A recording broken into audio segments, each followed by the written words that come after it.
Hello and welcome to episode 99 of the HamCorp training manual. In this episode, we construct and set up a quantum computer and research station, as well as the component assembly line itself. This means I can finish off the remaining beam line soon. So reading up a little bit about the quantum computer, it's interesting. It's unique. It also has some somewhat dangerous properties about it. So there is a heat mechanic, and if it gets too hot, it can explode, but it also kind of is not going to happen. But also when things get too hot, these parts can just melt, and then you lose them. And they're not cheap. These APUs are not cheap. Let me actually gather all of the materials for both the quantum computer as well as the research station, and then I will explain how everything works. Quantum computer is a variable size multi-block, but I think I'm just going to start with the smallest for now, and I'll expand later on. There's an uncertainty resolver, which is interesting. I'll come back to that. And the computer itself is an assembly line craft, and the scanner recipe is just scanning a data orb. As for the research station, also nothing new. Some ZPM parts, some cables, some wires. And the scan is an Elite Scanner 2, which is the ZPM scanner. Okay, I got all the items for the computer and the research station, and I think I understand how it works.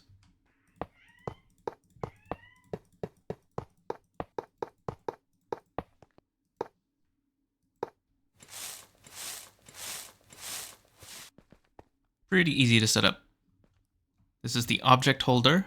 This is what holds the item that's being scanned, and the research station uses computation to finish the scan. What is computation? It is just a number that's generated by the quantum computer. As you can see, it still has some problems, even though I did maintenance, and that is that it is too uncertain.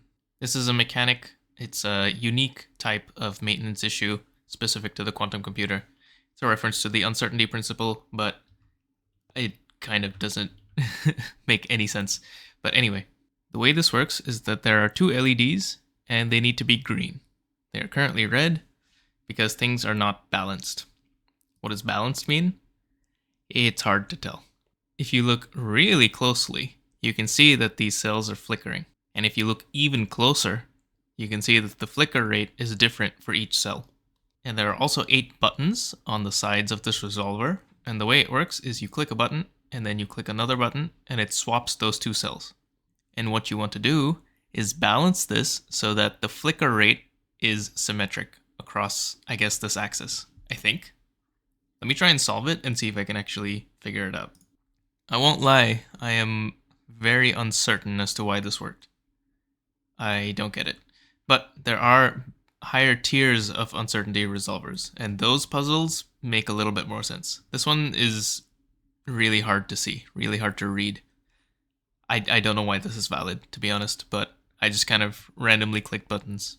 Now, when I turn this on, nothing happens, because there's nothing in the computer racks. In these racks, I have 4 slots each, and into these slots, I'm going to put in 2 cooling cores and 2 APUs, tier 3. The racks are independent, so this whole heat value calculation is only within a single rack. Now what happens is the APU will generate heat, the cooling core will dissipate heat, and if you make too much heat, this thing will explode. Classic. So I am going to start a backup, and once that is done, I'm going to turn this on, and I'm going to scan my wetware supercomputer as soon as it's done crafting in about 10 minutes. Now that everything is set up, I have my wetware supercomputer, and to actually do the research, it uses computation as well as power. The power, I don't know if this actually factors into the amount of time this is going to take. I'm not sure actually. Could be wrong, but I think it's mainly decided by the computation. So I need a total of 24,000 computation, and I need to provide at least 64 computation per second. This single quantum computer, with the 2 racks with a total of 4 tier 3 APUs and 4 cooling cores, produces 960 computation for each of these. So this should be done quite quickly. So the supercomputer goes into the object holder. I guess the data stick goes in here. Turn this on, and now it's waiting for computation. This does shut down if you don't provide enough computation or if you don't provide power, and I think it consumes power the entire time. So let's turn this on, or not. Let's turn this on, and this on, and this should be done really quickly. Now, I don't want these to consume power while I'm not researching anything, so I'm just going to turn it all off. And now this data stick now has the wetware mainframe construction data on it. So I can make my mainframe, finally. Also, one nice feature is that you don't lose the scanned item until the craft is actually done. So if this power fails or if this computation fails, you don't lose the item. So now I can make wetware mainframes. No problem. Everything else is perfectly fine. After that, I can also make the UV field gens. This costs a lot of americium, but this is an investment so that I can get more americium, so it's worth it. So I will also get these done. Oh yeah, by the way, the scanner is kind of pointless now because we have the research station. This does it way faster. So look at the time it would have taken, right? 14,400 seconds in an LV scanner. So far I've been using HV scanners, so that's 2 overclocks, so it would have been a quarter of this, which is still like an hour. It is an hour, but now I have a research station and I can put this in and it should be very fast. Oh, I forgot. I need to change the mode using a screwdriver to scanner mode. And now if I put this in, I do still need computation, which I didn't realize, which means I need to do this. And now it should do it really quickly. So it basically takes the base time and converts it into a computation requirement. And it's done. Super fast. Super fast. I could have been waiting an hour, or I could have done this. So very much worth it. Okay, cool. I can make my Advanced Crop Synthesizer 7. This is not a quest or anything, but this will allow me to summon an Americium meteor. I mean, there's other stuff in it too, but the point of this is that I can now summon Americium. Just in time, too. Just in time. I am very nearly out. Even my lutetium, yeah, I'm essentially out at this point. So, perfectly timed, perfectly planned. Here is my meteor.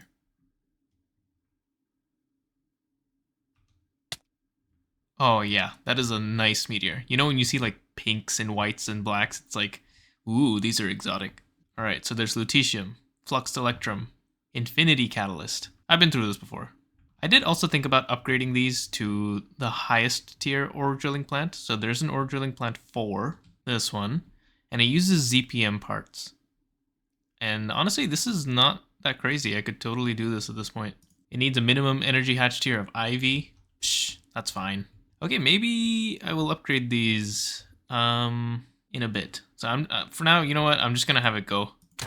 It's fine. And I will upgrade this later on because I also want to upgrade my ore processing, so I'll do that at the same time. But first, I want the component assembly line because that's going to make everything else cheaper. So now, once this goes down and starts mining and I have my americium, I can finally get back to the component assembly line. And then I can finish what I started almost like 10 episodes ago now, maybe? I don't know, like 8 to 10 episodes ago? I can make the rest of the beam lines. This whole time, I just wanted more beam lines. Almost there. I love GTNH.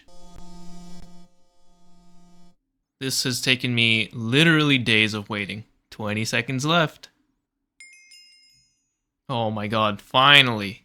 Finally. This was so expensive. Honestly, in order, the most annoying things, from least annoying to most, are advanced filter casings. These suck because of all the americium you need. The component assembly line controller itself, this just is a lot of parts. It's not that bad in comparison to assembly line casings, ZPM. My god, these took a long time. These took genuinely like 20 hours of waiting. But it is all done now. And I am so glad I decided to make the ZPM version first instead of UV, because the UV casings would have been probably like a week of waiting. It would have been ridiculous. So I'm definitely not ready to make that yet. I don't have the processing throughput to do that in a reasonable amount of time. Even this one was a bit of a stretch, to be honest, but it's done. And I am just going to place it somewhere here. It is pretty long, so should I orient it this way? I don't think I can. Okay, I'm gonna have to rotate it. Good lord, this is long. You know, I don't think it's gonna fit in the shed, to be honest. I guess I will put it somewhere here. Maybe here. This looks like a good spot. Yeah, this is good.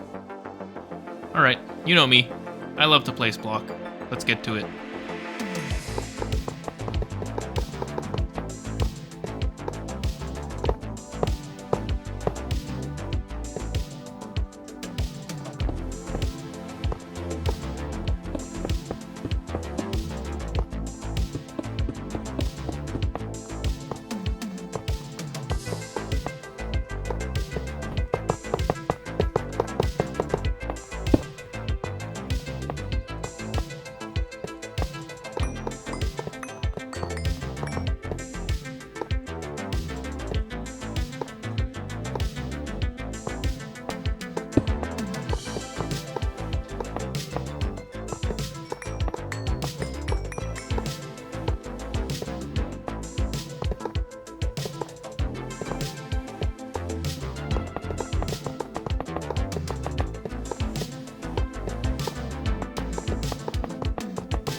Wow, look at this thing.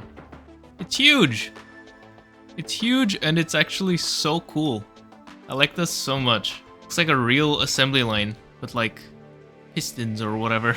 Whatever these are supposed to be. I don't know how assembly lines work. Robot arms? Whatever this is. It's sick. It's so cool. And the input is on this side of the conveyor belt, I guess this is. And the output is on the back. Makes sense. Very nice. I did just put a ZPM energy hatch, but I mean, nah. I need to do like UV laser hatches or something to really get the speed going. But yeah, this is done. And now I can start encoding some recipes into this. And we can get components really, really fast. For example, LUV pumps. In the component assembly line, this takes 1,440 seconds per stack of pumps. We can cut this time down quite a bit. The way the component assembly line works is for each tier above the required casing tier that I am, I get a 0.5 multiplier to the time taken, and that stacks multiplicatively. Since this recipe needs a casing tier of LUV and I'm using a casing tier of ZPM, that's one tier up. So for me, this is going to take 720 seconds. Once I upgrade to UV, this is going to be halved again to 360 seconds. That's pretty good. And that's just the base time. So on top of that, I'm overclocking. So if I use ZPM power and ZPM casings like I am right now, it's going to be half the time because of my better casings, multiplied by a quarter of the time because I'm overclocking twice. So overall, I should get an 8 times speed up to this listed speed. So instead of doing 1 stack in 1440 seconds, I'll be doing 8 stacks in 1440 seconds. That's pretty good. So I'm going to set that up, and finally, I can make the rest of the beam lines. That's what this is all for. And after that, I don't even know. I need to look at the quest book. Well, time for more crafting. Alright, I have looked through all the possible recipes in the component assembly line, and there are 8 possible program circuit configurations. So I can have no circuit and then 1 through 7. And interestingly, you can replace the titanium frame boxes with input buses. That feels weird. That feels so weird. Because like in my head, it should only be the casings that can be swapped out. It's just so weird. But I'm glad that this is the case, because if these 2 spots were not swappable, I would need a whole second component assembly line to be able to do all 8 variations of program circuit. So now it's just a matter of hooking this up, and I'm going to do basically what I did for the electric blast furnace. So I'll have a little fluid handling subnet, and that will send fluids into this hatch. Though actually it needs to be a quad hatch, and double actually it needs to be 2 quad hatches. because you can have up to 8 fluids. In fact, you might even need more. I didn't look that closely. The most I saw was 8, I think. So with 2 quad input hatches and 8 input buses, this should be totally automatable. I have set up my usual fluid handling subnet in white. And I noticed something kind of funny about my convention, my naming convention for these interfaces. It's never come up in videos, really.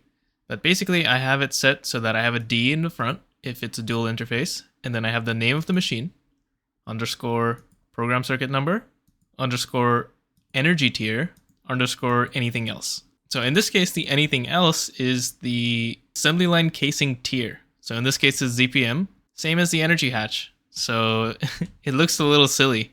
It just says ZPM, ZPM. That's totally not going to confuse me later on. Anyway, I have a small issue here. I've taught all of the component recipes for LV, MV, HV, and EV, but I don't have enough space to also teach the IV components. Nor do I have enough space for the field generators of the even higher tiers, because they all go on program circuit 0. So program circuit 0 is kind of loaded with a lot of recipes, and a single dual interface is not enough. So I need to find some other way to deal with this. I could just make a whole second CoAL, but I would rather do that for the purpose of parallelization rather than for having more recipe space. So I'm gonna see if I can figure out some other nicer way to deal with this. Okay, so I've maybe discovered a few ways I can deal with this. So I've been looking at the Applied Energistics tab. First of all, before I get to that, let me just say I didn't notice this before, but I have unlocked the stocking input hatch. This is big because I've been using fluid export buses still everywhere this whole time. That's unrelated. So I can think of a few solutions. So the simplest one I think would actually be to use the linked input buses. If you remember, I have one here for mining pipe. It's basically an ender chest, but integrated into the multi-block. So this linked input bus can see the contents of every linked input bus that's on the channel miners. So I'm picturing like a situation where just somewhere, doesn't matter where, like here even, I have a couple of input buses, and all of these buses have the same program circuit. So in our case, let's say it's 0, right? So we have 4 input buses all set to 0, and then 4 interfaces. And these all have whatever the maximum number of patterns is, like 36 or whatever. With blocking mode, it should be so that only one of these can send items into the input bus at a time. Because they're linked, they all share an inventory, so as soon as one of them receives something, the other 3 or other how many ever are not able to push things in anymore. And also, because they're linked and it's part of the multi-block, it'll start crafting. So that's one solution I thought of. That's probably the cheapest and probably the one I understand the best. But I have also unlocked the advanced stocking bus. This I will be making soon anyway for ore processing. Basically, what it does over the regular stocking input bus is it can auto pull from ME. What that means is it's going to pull the first 16 items it sees in my ME network. Now, obviously I can't do that to my main network. It's just going to pull in garbage. And it also isn't something I can encode if I just connect it to my main net. So no patterns. What I want to do instead is have a subnet. So sort of similar to this, I would have like some kind of storage here, like a drive or something.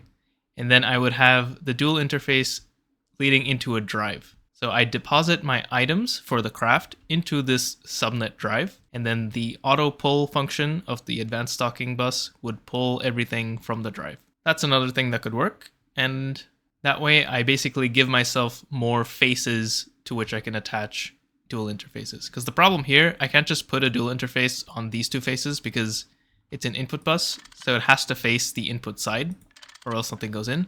And I tested that to confirm. So doing this little subnet will allow me to put in items from more sides. It's just giving me more faces, essentially. I'll come back to that next episode because this one is quite long at this point. Thank you for watching this episode of the HamCorp Training Manual. The next episode is episode 100. To be honest, I don't have anything super special planned, but we will finish the last 4 beamlines and then look at what to do next. Probably the PCB factory. See you next time.